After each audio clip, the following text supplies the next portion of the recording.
Welcome to the Scariest Things podcast, your gateway to the trends and tropes of the horror genre. This is Mike Campbell. This is episode 90. We have a stalwart community of budding horror aficionados joining us tonight.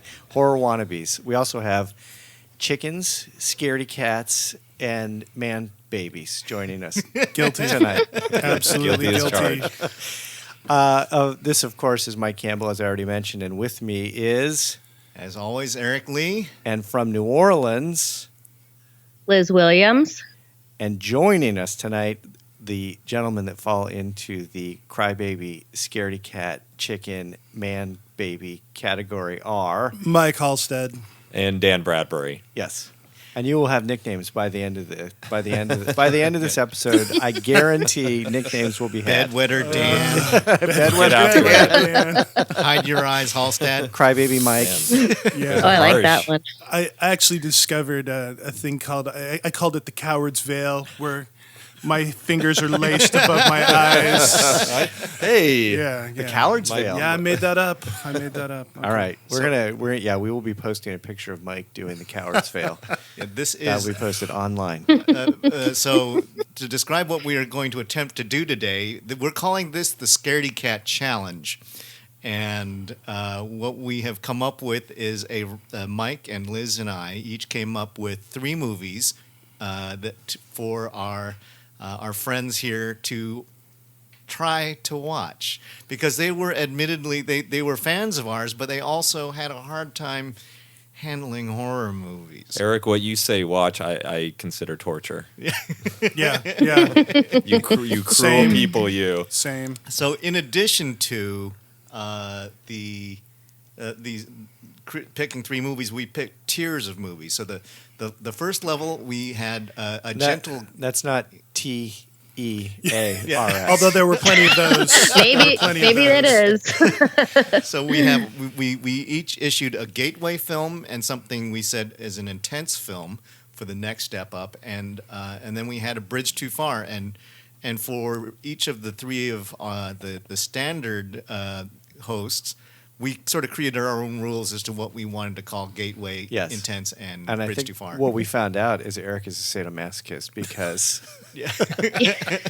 his gateway film is one of the most horrifying films of all time. In fact, it made its way onto our top 100 scariest films of all time. It is. I stand by that movie. I'll be interested to see what Dan and Mike here have to say. I stand by the movie as a movie. I don't stand by it as a gateway. Oh, okay. Yeah. No, I think Campbell picked the most traditional gateway of this. So actually, let's start with Dan and get a little bit of a sense of what your movie tastes were and how you got roped into this and why you even were willing to subject yourself to this torture. Yeah. Well, we started this with. At least Eric and I knew each other for the last 15 years and considered ourselves friends. I warned him this could change things, and let's hope not. Maybe by the end of all of it, but I wanted to applaud your guys' categories. I thought, despite Mike's comment, that your gateway films were about what I'm used to. That was the intensity that I could handle. I've seen those films before, maybe not let the right one in.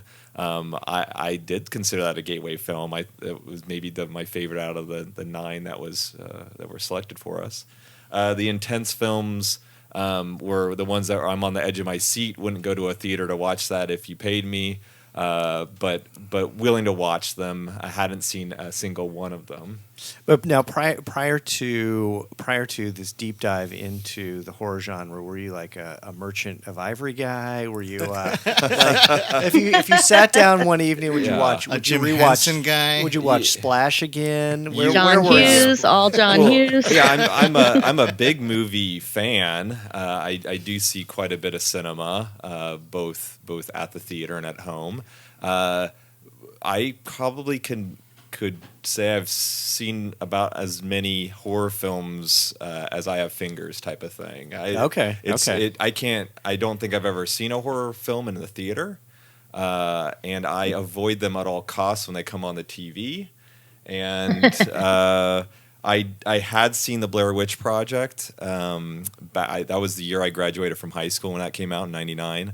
I do remember that. I think it was with a group of friends, and I don't know those friends anymore, probably because they took me to that film. So that's my litmus for being able to withstand horror films is extremely low. Yeah. This is good. We're getting into a nice psychological profile here. Yeah, And Dan- I'm totally cool with Crybaby. Any other? I have severe reactions to horror films, and so that's kind of what when I came into this, and Eric knew this about me, but I've appreciated the podcast. I'm a fan, I would say. Just not a fan of the movies. And Dan is a sucker for. He's got his own guilty pleasures to as his cross to bear. He is a disaster movie guy. Oh yeah, He loves. I do like a special good effects. Dante, City's burning. Day After Tomorrow. Dante's Inferno. God. You know, and then maybe things that I would consider cross into the horror genre. You know, some of the hurricane type movies, or the limbs are coming off or something. Did you see this year's Crawl? I did not. Okay, because there it's you that crosses over between the two It's the two hurricanes categories. and alligators. Yeah, But hurricanes when, and alligators. Yeah, Can't when beat that. arms are missing and people are getting cleaved by something, I tend to what was the term? Veil of The coward's veil. the coward's veil. I know that move. Yeah, I'm yeah. very familiar. I even put fingers in the ears and then close the eyes. I got the full ignore. So I was not born a scaredy cat. I kind of just gradually got there. I cut my literary teeth on Stephen King. I soaked up everything that guy did. Right. 6th, 7th, 8th grade. And reading horror and seeing horror are just two very different things. And Oh yeah. if I had, like you, Dan, I could probably count the horror films that I've seen on the big screen on 10 fingers, if I'm lucky. Although I remember you and I went and saw the 30th anniversary. I think it was 25th or 30th 25th. anniversary re-release of The Exorcist yes, with yes, the added yes. 11 Oh, minutes. the added scene. Yes, man. yes, and Oh, the God. flashing ghoul. Yep. Which yeah. I see in my mind right now, and I just want to run, and I do believe that I probably saw Blair Witch with you as well, Mike. I could be. At It Cinema could be. 21.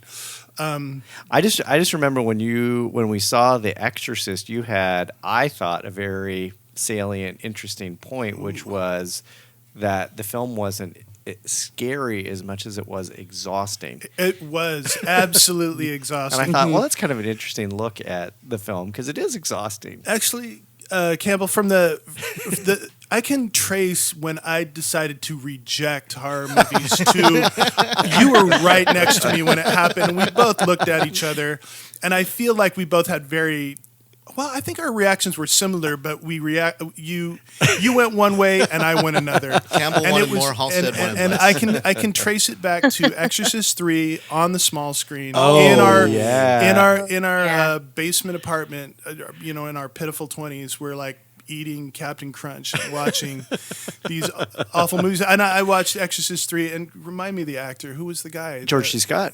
No, in Exorcist Brad 3. Dourif. Oh, Brad Thank you, Dourif. Brad Dourif. Yeah, Oh my that's gosh. on my top 25. One of my So faves. perfect. But the long shot of the hallway and the nurse, and Yep. it's just this long, painful, quiet moment, and then out of nowhere, and that was it. I was just like, yeah, I'm done. I don't need this. I'm out. Bye, everyone. It was enough. But that scene makes it on like most terrifying moments of all times lists. So Oh yeah, That's It made pretty it- good. It made it on mine. Well, Yeah. no, but that scene stopped me from ever watching horror movies again. Like, I mean, literally for the last 20 years, I have avoided horror movies. I think about that scene, and that's that. That's Hospital jump awesome. scare? Yeah, That yeah. is awesome. Yeah. yeah, I avoid horror can't- movies, hospitals, and large scissors. Oh God. Oh, God. Which made me really, I don't want to jump ahead, but made me like when session 9 popped up and I looked into it, I'm like, oh, here we go. Here we go. Yeah, we'll have to get into the psychology a little bit about what differs in terms of either chemistry or Right, or I don't know, or experience. Yeah, yeah. But the early films that drove me away, I think, from horror was The Exorcist. I do Yeah. recall that one. That makes my stomach jump now hearing the name. Right, I did right. not see sequels. Oh, yeah. Maybe The Shining was an early film. Yeah, that yeah. I recall that, Oh, that God. spooked me pretty good. That's it. But you went to a good one. Oh, also of note, Yes. Something that contributed to my terror was when I was a kid. They used to show Oh, no, terrifying here movies. it comes. Now the psychology is They it's used all to show happening. the exactly. They used to show the terrifying movies in broad daylight in the Right. middle of the day. You would come home Creature from, feature, yeah. yeah. So I remember watching a movie, turning it on. It was black and white. Didn't think anything of it. Of Oh, course, I turned it no. on right at the psycho shower scene. Guys. I had such bad hygiene for the next year. It was so bad. My parents are like, "Oh my God, please take a shower," and I'm like, Mother. Well, Mother. that's a good question of mine. Is what if the Scaredy Cats relive these horror films for weeks, months, if not years, decades afterwards? Do you? Oh, do we go back and rewatch Do you them? have trauma from watching these movies? Do Oh, you no. have nightmares? Are there? Oh no, there is so much scar tissue built up that it takes a lot now to get to me. Sadly. Yeah. Yeah, sadly. several scenes from the movies that we watched will stick with me for the rest of my life. Like literally, I'll be a 75-year-old man, and I'll be like, Right. I got two movies that really stuck around longer than I wanted them to. What? Audition Oh yeah. and Cannibal Ferox. And I blame Campbell for the latter. I think I picked Audition, so I'm to blame for that one. You do, you harden yourselves, and it's sometimes, when trying to pick movies for you guys and trying to determine what's too much, what constitutes a horror film, that was a bit of a trick, and I think that Mike gave you the easiest entry. I scoffed at Mike's entry. At first, I was kind of upset by it. I'm like, this is insulting.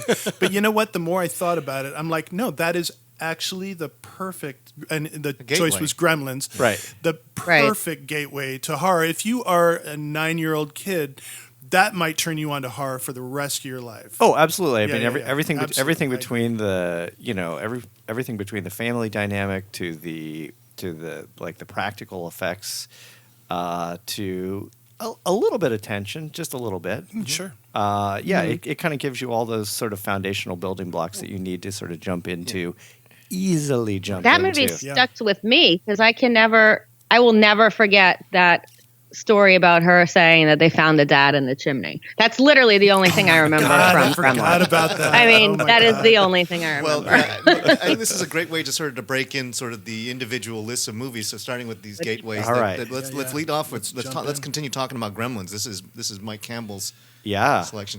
So Mike, what was your thought process, and what are your recollections of Gremlins? Well, exactly that. I mean, I remember seeing Gremlins in the theater when it came out, and I was a teen at the time, so it wasn't terribly frightening to me. There was frightening elements, but now it has become, it's become a very, very foundational piece to the horror genre, and I think largely because it has sort of a loving look back. It's really nostalgic for a lot of people of a certain generation who want to pass it on to their kids, and it's an easy get in terms of introducing. I was able to show it to both my boys, in particular my youngest son, and he didn't find it particularly frightening at all. And I thought, okay, well that's good because I mean, maybe now we're ready to move on Night of to the Living Dead's next. Cannibal Ferox. Yep. Well, I think the great thing for kids is that rules are a very important part of Gremlins, right? All Right. the things Oh, that, yeah. that you can and can't do with the Mogwai. Yep. And what happens is they break the rules, and it's sort of so there's a little bit of a Grimm's fairy tale built into this, Certainly. with the Absolutely. the classic ways of telling kids what to do and what not to do. And I couldn't And that- agree more with that. I just want to mention, when those kids out there, the age where they're watching Gremlins, they all want to get a dog or they all want to get Exactly. a kitty, and this is perfectly exploited. Oh yeah, Perfectly. It's the ultimate cautionary tale. Well, it really is. And Right. Gremlins, without a doubt, belongs in the horror genre, but I always considered it a holiday movie. It is on my annual watch. Yep. Oh, yeah. Of Christmas films. Yep.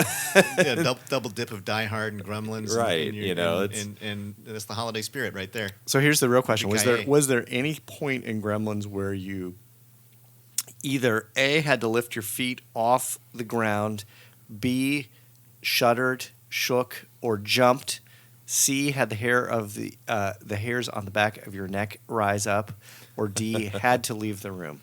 Those are your choices. Not for me. None of the above. I have seen that one so many times. I think I can, I share with you that if once you've seen something that many times, it Yes. just doesn't make you jump It's or just crawl scar tissue. Right. any longer. I'm squeamish by nature, so like one of these gremlins were getting splattered. I winced, but that's Okay, about a wince. It. A wince. That's not bad. I Now, did you did you watch it with your daughter?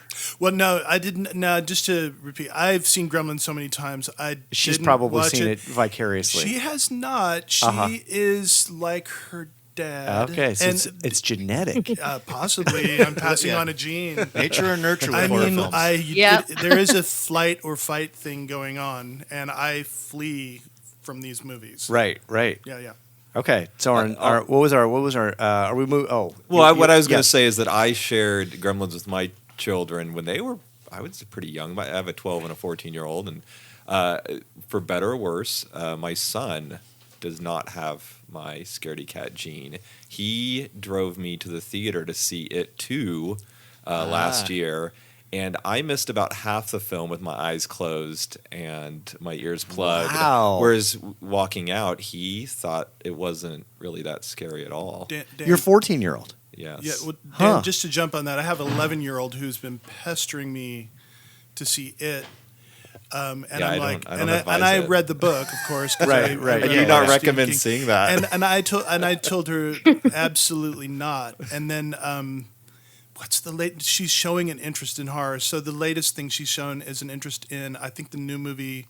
It's like a take on Turn of the Screw called The Turning. Yeah. Turning, Yeah. that- Yeah. She wants to see that. She wants to see Gretel and Hansel. Yeah, and I'm like, interesting. not All right. quite yet. All All right. Child. You should Show tell her the others if she wants to see the turning. Ooh, Yeah, that's a good call. Because I haven't heard good thing about the turning. No, I Anything haven't. good at all. yeah, a lot of one-star Interestingly, I think reviews there's out there. the couple of It Chapter 2 or It Chapter 1 alums. We got Finn Wolfhard and Yeah, I know and, about and it's Finn like that's Wolfhard. like he doesn't he's not a villain, right? He's a kind of a sweet kid, not a Yeah. wicked kid. And Sophia Lillis is in Gretel and Hansel, and so her first trip outside the It franchise, and I haven't heard good things. Yeah. So I won't be rewatching that one. It part 2. yeah. Or It Part 1. It Part 1. No. Yeah. Or Hansel and Those- Gretel, or The Turning. those once was good enough for me. So Liz, why don't you talk a little bit about your gateway film? Okay, my gateway pick was 1999's Blair Witch Project. Yeah. I didn't want to go. It was between this or Poltergeist, and I actually felt like Poltergeist is a scarier movie, Blair Witch Project. So I picked this one because there's really no blood or guts or anything like that. It's Blair Witch Project is all atmosphere, and the kind of the one that gave birth psychology to of the that big one. boom of found footage. Good choice, Liz. Good choice. Thank you. I But it sounds like both of you guys actually had seen this well, one. I had seen it, but it's one of those things where you're young. I don't know how old I was. My late 20s, I think. That'd be something right, like yeah. that. 99, right? Yep. 99. So Yeah, 99. Yeah. So I went because I didn't want to be seen like, oh, Halstead, come on, don't be a pussy. That's right. I mean, honestly, that's why I went. I think I would have avoided it. I could, yeah, I think that was exactly why That's I went. exactly Everybody's why- going. why Your you- friends heard about it. Somebody heard about it. like and taking, like, taking oh, I down my can do this. masculinity, you know. Yeah. But now, were either of you aware of sort of the what a breakthrough kind of a film this was relative to the found footage genre? Did you either of you fall for the shtick that was this was real? No, I didn't. No, I didn't. But I'll tell But you, I was It horrified. was effective. Oh yeah, I didn't even want to rewatch this one, Liz. I don't. I understand where you're coming from with the gateway category, but I had PTSD walking into watching it the second time, it did every bit of the same to me the second time. I was freaked out by the end of that movie. It's right at the very end when they go into the old cabin or whatever, and they're looking around. Yep. You're hearing things. I mean, even talking about it right now, I mean, that is just, the things of my deepest nightmares. Awesome. I've seen Blair Witch maybe 3 times over the course of decades. Right. And I've come to the conclusion that at first I thought I was watching a movie about a witch. Right. But now I don't think that. I actually think it's a slasher movie. I think these guys have lured this woman into the woods and are with plans to kill her. Because if you watch all the little things that happen, I'm like, I think these dudes are bad, and because you never see any true death, do you? I love it. No. There's something missing. Yeah. No, the man in the corner luring her into at the that end house.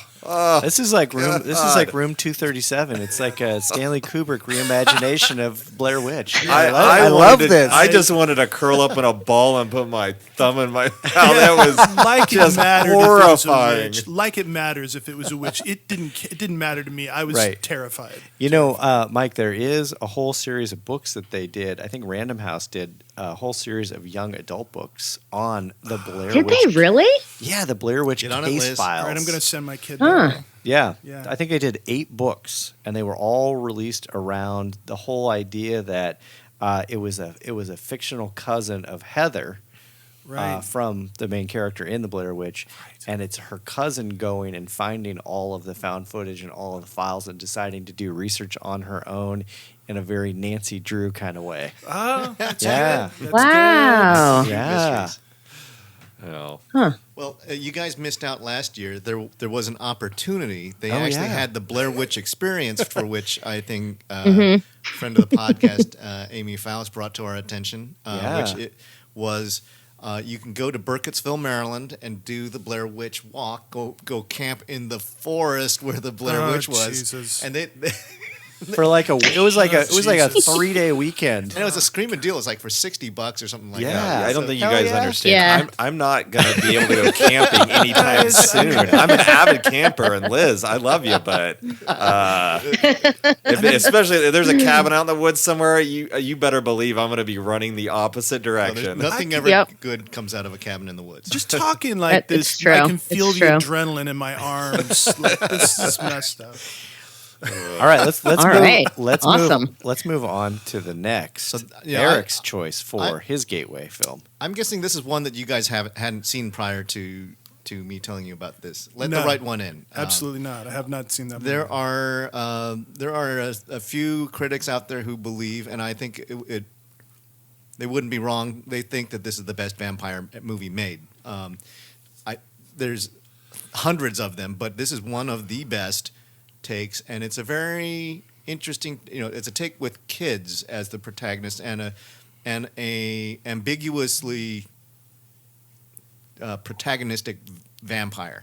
You kind of you want to root for the little vampire, and but it's a real quiet take. Now, what was your impressions of this as a gateway film, Mike? It's a little bit heavier than a gateway film. I mean, I don't want to compare it to Gremlins or it's maybe more comparable to Blair Witch, but Blair Witch was creepy, not terrifying in that typical way. I hate vampires, man. I hate them.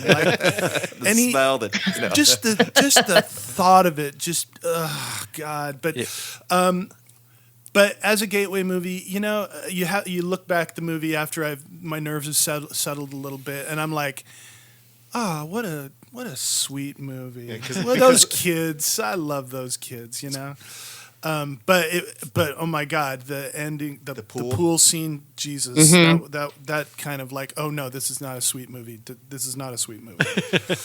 Well, I benefited from the fact that they did the hiding of the eyes and for me. So like they didn't show. Right. Right. You saw a limb landing in the pool or something, or a head. Yeah, most of the stuff is implied. And that's where I could see it squarely in that gateway that you were yearning or you were cheering for the protagonist while they it was a film that I wasn't afraid of, and I'm a sucker for a foreign film.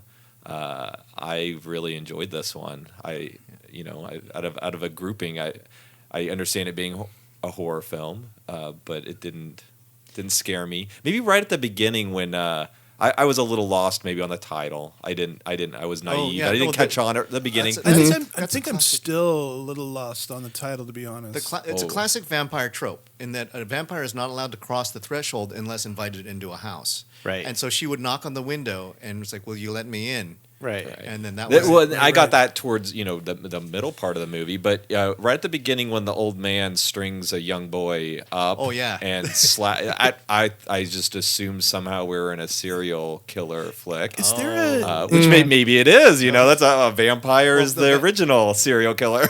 she's encouraging the bloodletting. She needs it, right? Yep. Exactly, and that's the sympathy I have with vampires, and Can I ask?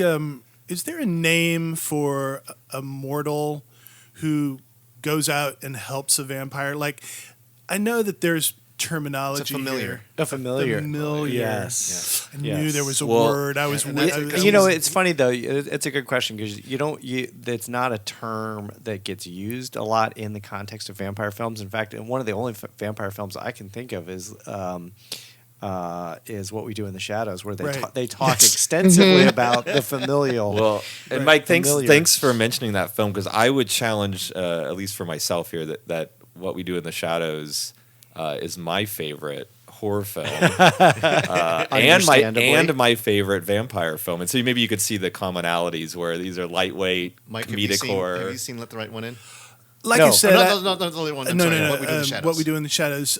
Like I said, I really hate vampires. The whole thing just makes my skin crawl. But tempered that with love of Taika Waititi and Jermaine Clement. Thank you, Jermaine. Yeah. Jermaine. I love those guys. So I've caught bits and pieces on YouTube, and I know all about. We're werewolves, not swearwolves. The sandwich joke. Shame. I do want to mention. I do want to mention that and Let the Right One In. The familiar. I don't know what the guy's name was. Olaf, whatever. Yeah, he was so terrible at his job. He was so prepared, and yet he's bloodletting right next to a jogging trail or like a highway. A little too convenient. Like she needed a better familiar, and that's what she got. Or he or she. I think that the gender is neutral. Yeah. But the vampire god at the end. So yeah. Now, what about the cat scene? Did the cat scene get you guys at all? Jog my memory. Yeah, please. That's where all the cats attack. God, pure gold. Oh, fantastic! You had blocked that out just until now. Comedy. Yeah, the cat scene was great, and they're all fake cats. They're clearly there's apparently that scene because I was thinking when Dan had said a lot of the action was implied or off camera in that scene. I think they had it was like the most complicated shot of the entire film. They had to do like 53 takes or something like that. And quite a few of the cats are actually real cats. Wow. How they got them to hang on that is I fantastic. have no idea. That would have been very painful. Well, and we discussed over the last month as we were watching these films, if I was trying to stay away from other horror films. I thought The Nine was enough. Keep stay focused, Bradbury. But my brother-in-law recommended, after I talked with him about this, Let the Right One In, that there's a British or English version. A U.S. version. A U.S. version. Okay, U.S. version. Yeah, Let Me In, I think is what it's called. Mm-hmm. So I do plan on catching that one. It's after. as a standalone. It's Dan's hooked. Dan is hooked. If there was a level that I can handle, it's this gateway film. So the more gateway films you just toss them my way, I'll be fine. You know, we'll get to the next tiers soon here and have different words for you. One of the creepiest parts of that movie Right. does not have a vampire in it, and I don't know if. So when our protagonist Right. is Oscar, at his yeah. dad's house, Yeah. Dad has a Oh, friend, yeah. and Dad's friend lingers at the door like That's he's right. waiting Yeah. to be asked in. Now he doesn't. I'm not sure if he's asked in, but I just watched that dude, and I'm like, you know what? I'm more creeped out by this than Yeah. the little vampire. Yeah, that's a good What catch. is this about? Yeah, and my take was that I actually, since Oscar is our the boy is our lead, I feared more from him from the bullies at school than from Ely, because I thought Right. that Ely was his friend, and I never got the sense like if she wanted to if she wanted to take him, she could have him any time she wanted. Yep. And she found him curious, and I do wonder, it's sort of ambiguous at the end whether she goes because he was actually didn't he offered himself up to be a familiar, didn't he? Yeah, I think Right. I think so So much, whether yeah. whether they formed a life pact or not, that's one of those kinds of things. I don't want a sequel. I think it's such a beautiful film No, on its own. absolutely Don't not. 100%. don't do the sequel. But somebody will. You just know that there's I don't. It's based on a book, so maybe not. Oh, That that's might true. hold us. I hope so. I hope you're right. I hope Yeah. it remains at the one film. I also like there's a lot of 80s films and shows going on right now. And when was this one? Oh, this was 2008. yeah. Yep. Yeah. Being set in 82 in Stockholm, I think that really tickled me. I thought that was a great setting, and I got into the time period and the location. Yeah, those Swedes, Cold they winters. do their take on horror is the sort of this very quiet, subtle, dreadful kind of horror, and I really appreciated that about this one. Well, my early from pre-K through 6th grade was spent in Canada, and cold and dark.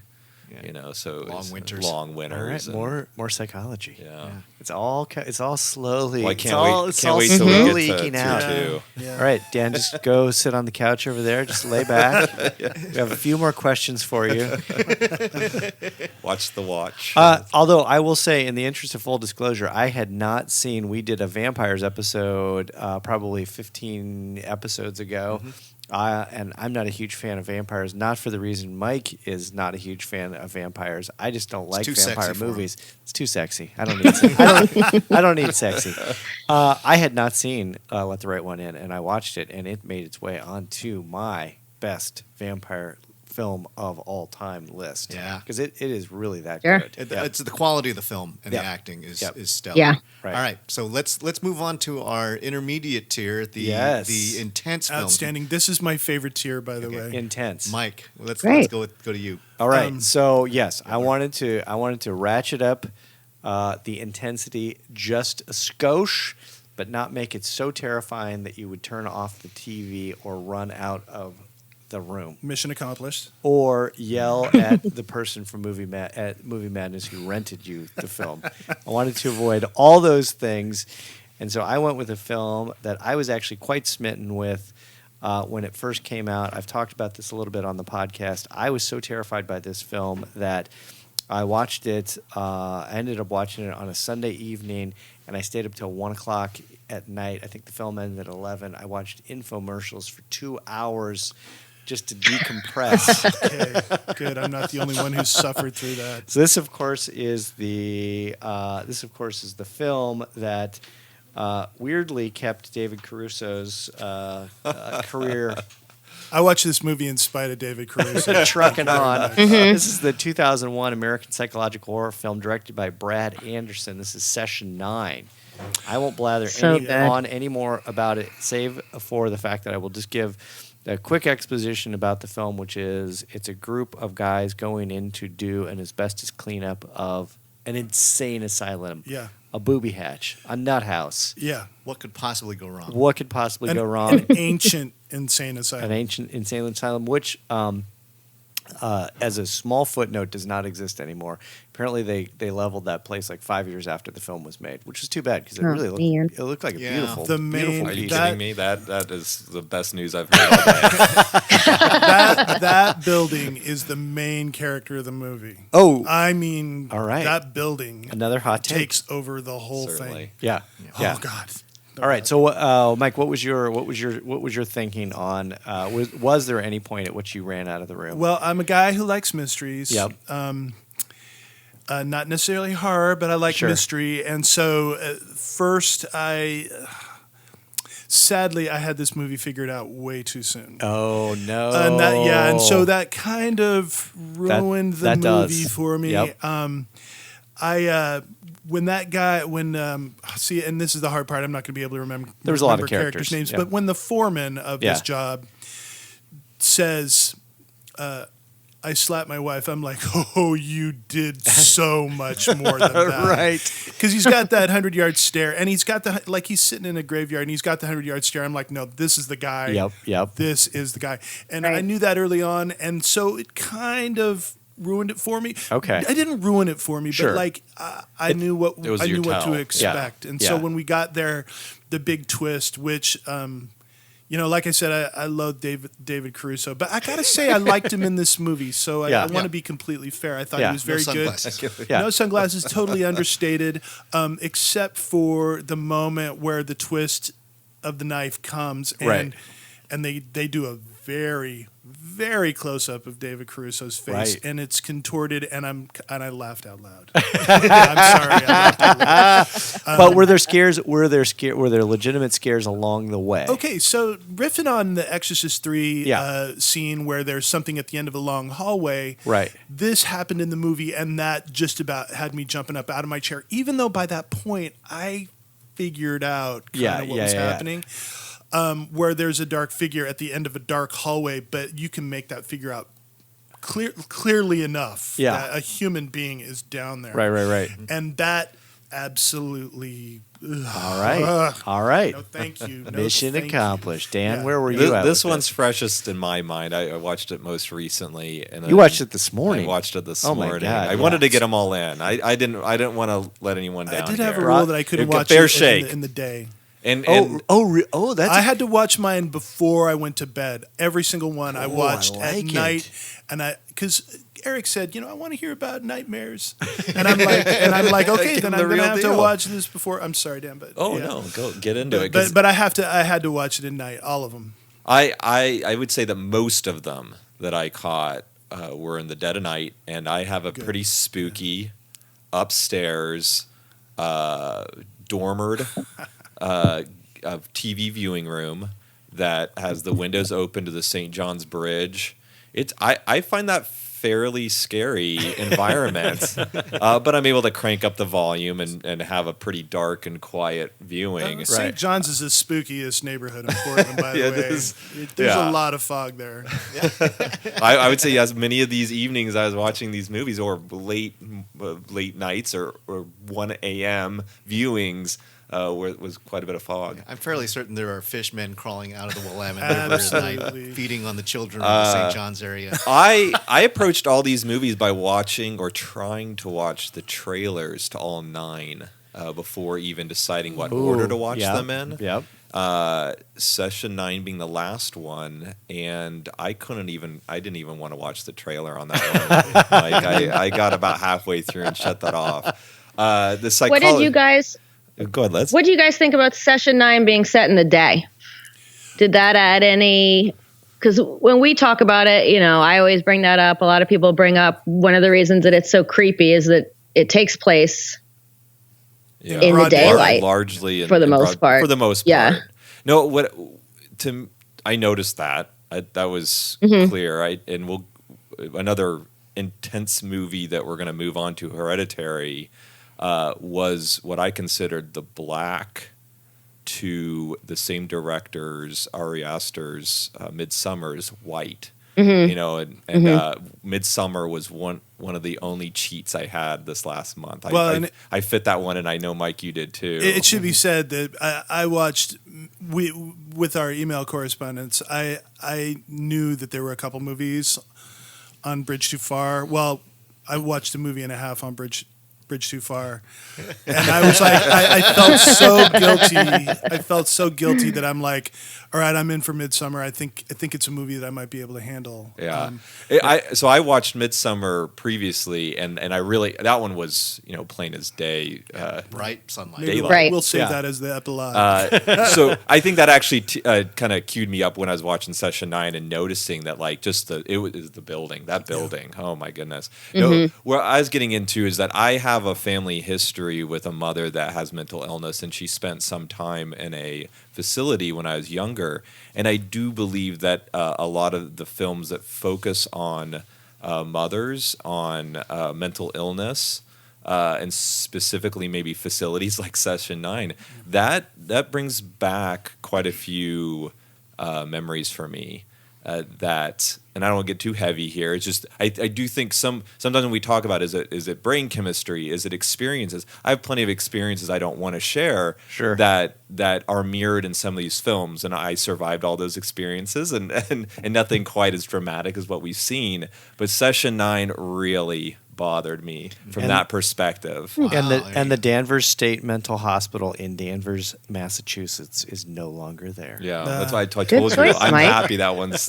No, it was a beautiful building, and they you're not gonna found see the that. right setting for that film. I mean, Yeah. You're Oh, not going yeah. to see that building in the dark. That's the thing, is Right. that like the creepiness Right. is in the light. If that building were in the dark, then it's just another dark building. Right. You needed to see all the tile and Yep. things falling apart, the decay. It was amazing. And plus the Good fact point. that there's something completely human made that could actually kill them too if they're not careful, and they could just take in a bunch of asbestos dust into their lungs. That's what yeah. they do for a business. Right. And Right. I didn't catch on early enough. I'm the naive one that I notice when something's in the film. Go, what does that mean? We had was it Gordon? I believe was the Sounds foreman, right, evildoer. Yeah. Gory. He had a limp, and he mentioned something about that. Yeah, And yeah. you're going, well, I don't, well, why are they telling us Right, this? right, Oh, Yes, yes. Through the film later on, you see that he burned his leg, and then Yeah, you start yeah. hearing that starts to put it all in place. By then, the ball's rolling. It's an avalanche for me. I mean, that's we're too far. I'm already shaking, by this point. Well, so Dan and I, of course, are architects, and some of the things that we have to do is we have to go on job sites during demolitions. Right. And I have to pretty admit that horrific we zones. demolished the interiors to the Guild Theater. It's still standing. They moved a sort of a Japanese gift shop in there. manga store in there. But when I was wandering around in there, because it used to be an old theater that was decaying and the paint was falling off and the seats were all moldy, and I was like, oh my God, this is a setting. haunted facility. This is like Session 9, right? Yeah. This is what it reminded me of. It was just a state of decay, and I'm sure that for our fans out in the Midwest in places like Akron or Erie or something like that, if you happen to live in those kinds of communities, that there are some of the old buildings that haven't come back, the old yeah. downtown buildings, and so there's a number of these ruined facilities that are ripe for filmmaking, probably. Detroit. Yeah. Well, and Detroit. Yeah, I thought what I really appreciated being a guy who's done kind of jobs like that. I haven't done asbestos removal, but I've been on a work crew like that, and I was waiting for it to feel inauthentic, and it didn't. No, I mean, it never does. David Caruso Even with actually. David Caruso. Yeah, I was like, he's going to be the weak link, and I could see these other character actors that looked really familiar, and I'm like, I can trust those guys, but can I trust David Caruso? No, he did an outstanding job. I think all of them, it felt authentic, which I really appreciated. All right, let's move on to our next film, and we will scooch on over to Liz. All right, my pick was 2005. It is the spelunking horror thriller, The Descent, directed by Errol Marshall. So that was my You got me, intense. Liz. I picked this because I can remember sitting in the theater and I was so claustrophobic. And we went to like a 4:30 movie. No one was there, but I was like, this one got to me like physically. This movie bothered me. I was so claustrophobic watching it. Yeah, Yeah, me too, Liz. amen. Me too. Yeah. Most claustrophobic movie ever. This was the only Yeah, movie probably. that I watched in the dark of night in bed on my phone with headphones on and with a cat on my lap, and that was my big mistake. I don't know which scene scare that I had, but I had to have been 6 inches off the bed. And the cat, I still have marks on my leg. The cat dug in for the ride. So you're answering slowly but surely. You're answering all your questions. Is it chemical? Is it physical? Is it emotional? Yeah. It's all of it. It's all Yep. of it, yeah. You have literal scar tissue. And I've been in plenty of caves. I don't know about my next trip. That's not. I'm not going to be happy getting down in any cave anytime soon. The good thing is, Dan, unlike Session 9, where the hospital doesn't exist anymore, these caves still exist in Scotland. Even though it was, Yeah, but I read that what's that? the actual stuff when they filmed inside is not the inside of those caves. Oh, The right, outside yeah. is the caves, even though it's supposed to be North Carolina. It's really Scotland. That's right. Yep. No, yep. it's like famous. But the- I looked this up because it felt like Yeah. I'm like, where did they film that? Uh-huh. And it was, the famous studio in England. Yep, yep. Pinewood. Right, right. Yeah. Yep. Yeah. Which outstanding Yeah, with the it's- sets. Yeah. I grew up on the other side of the mountains here in Oregon, so my house is literally on the edge of a canyon. I went through all kinds of caves. And you had the Redmond Caves right there. I had them. I had so you mentioned those Redmond Caves. I went into there was a dare, and it all came flooding back with the descent. Like I was just like I was in misery watching this, especially the part where they're crawling on their bellies through this very really narrow tight spaces. and Oh. there was a God. dare. There was a cave where you were dared to do this, Uh-huh. and I did it. And you're on your belly, and you go. I would say about 75 yards. Oh It's my a gosh. long, narrow, thin lava What's your tube. source of light? You have no source of light, so that's the dare. And yeah. God. oh, dude, horrible. And you're worried about snakes and stuff, but really it had been traversed enough that there weren't any critters down there. It was just soft, sandy stuff, and that cave had been there for millennia probably. And dude, it all came flooding back. I'm like, oh no. Our listeners can't see this, but there's beads of sweat on Mike's forehead right now. It was the worst. I mean, throwing monsters in at that point is like kind of pointless. I just was I definitely had a cold sweat. Now, well, that's a good question though. If the film didn't have the monsters, would it be a horror film? Well, It was a betrayal. I mean, yeah. in a sense that Yeah. Right. that they weren't where they were supposed to be, and I think there could have been abandoning people or people dying in there, but then it would have been a survival. Could have it's been like what cannibals. Was the, Cannibals would have been good. Well, No, I thought the monsters were fantastic. That they were Yeah. they were. well, do you guys recall how this film kind of opened? I mean, that Yeah. got me. I mean, Yeah. that's where I go, yeah, it can be a horror film. I don't know. Right, Like when right. a pole Yeah. going or Yeah. what was that? Through the Good windshield. God, you can That see one through the got guy. me. You see daylight through that kid's head. Now, has anyone seen? Right. I know Liz has seen Descent 2. Has anyone else seen Yeah. Descent 2? Yeah. No, that's not going to happen. That's not. that is not I'm going to do my best to blank this one out. Success, Liz. You did your job. But Liz, I appreciated that so many horror films are. I don't. You guys can disagree here, but they're so dominated by men. Yep. Tis Directed, true. written, acted, very machismo, and I watched this one pretty early on. This might have been my second or third film that I watched, and I enjoyed it. Besides the marking on the legs, and I could stomach this one. It scared me for sure. That there's no doubt about that.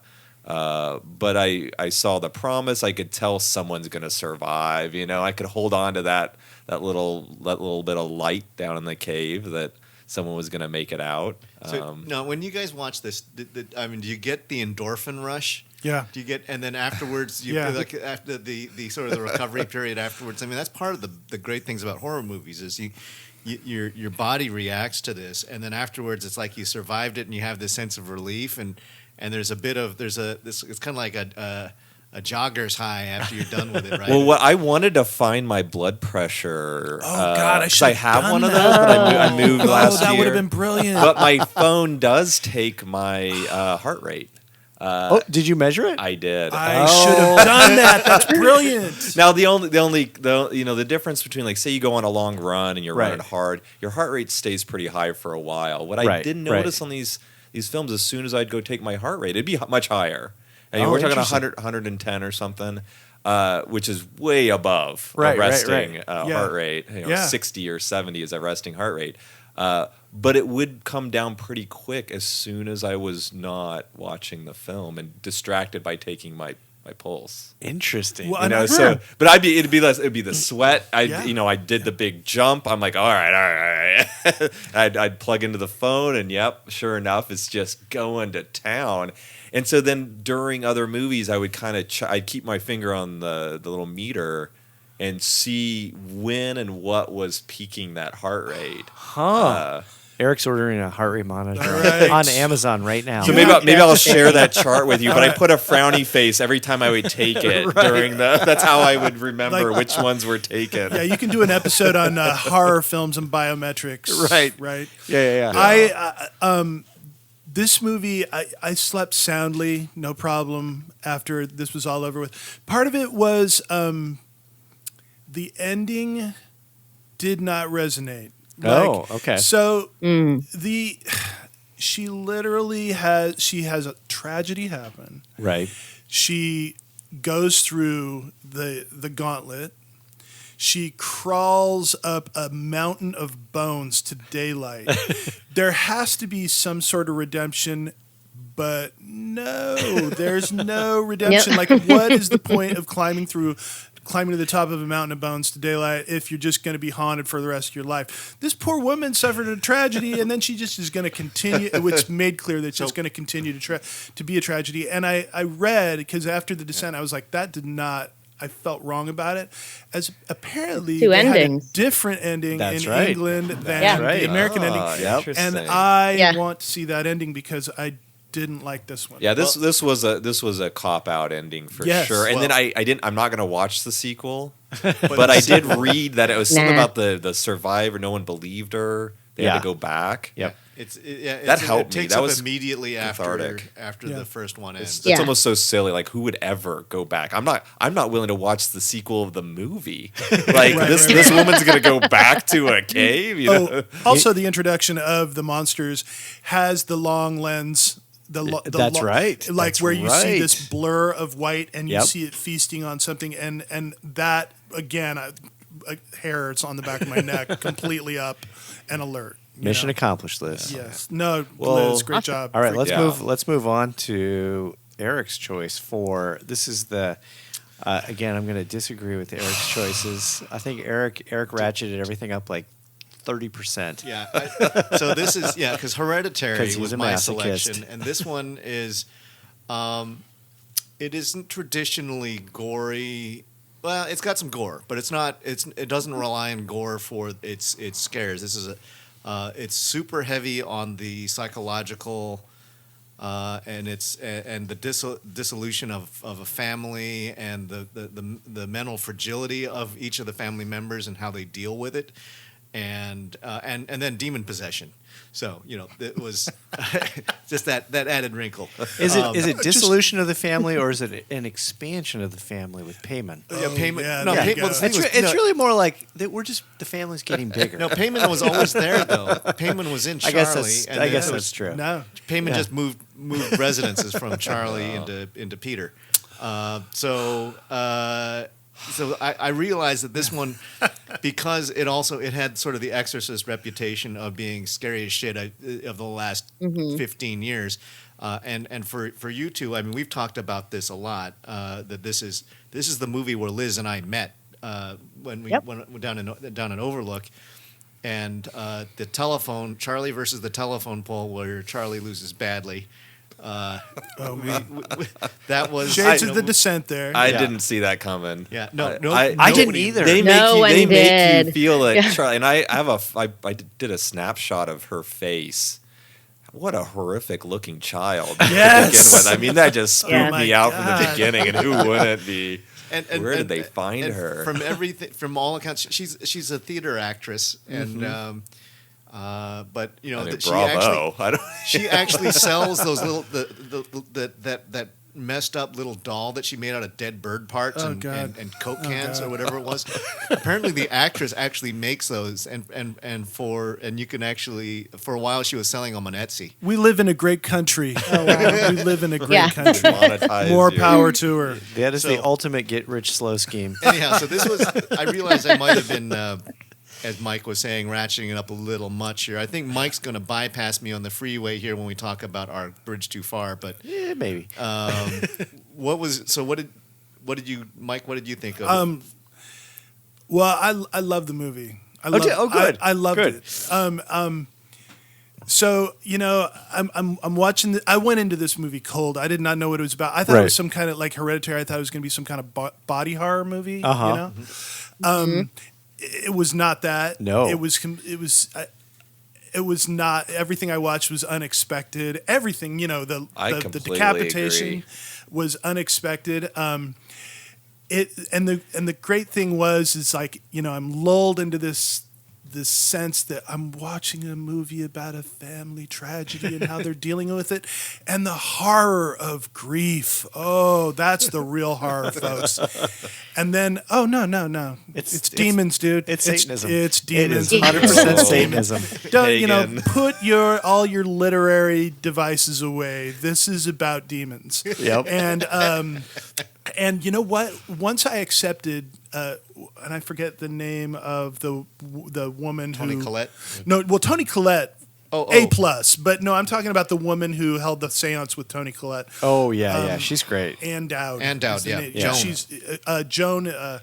So when they leaned hard into the occult, I'm like, oh yeah, this is where we're going. Yeah. This is what's Oh, happening yeah.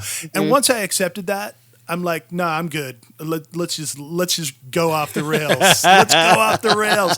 And it went off the rails, and I was totally cool with it. I was love totally it. cool with it. I love you. Well, what's interesting is that if you look at all of the reviews, the whole universe of reviews, and you go to places like Cinescore and you go to like Rotten Tomatoes and whatnot, this film is universally panned. I think on really? Cinescore right now, it's got like a D+ average. Oh my God, But really? it's the Really? opposite. Critics love it.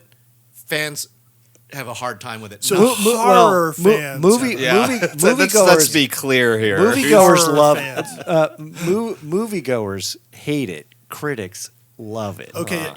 I'm gonna go out on a limb here Yeah. and say that horror fans hate it because for them this is milk toast, right? But for guys like me and Dan, this is brilliant. And I'm sure that I a thought lot it was. of I thought it was a brilliant. a film. lot of Yeah, tropes were it's very touched good. on. Oh, for I sure. love it. I'm with Mike. This was my favorite out of all of them. I'm now an Ari Aster fan. All right. Yeah. That film was good enough for me to bite on Midsummer, and I had Okay. I Yeah. had polarizing recommendations.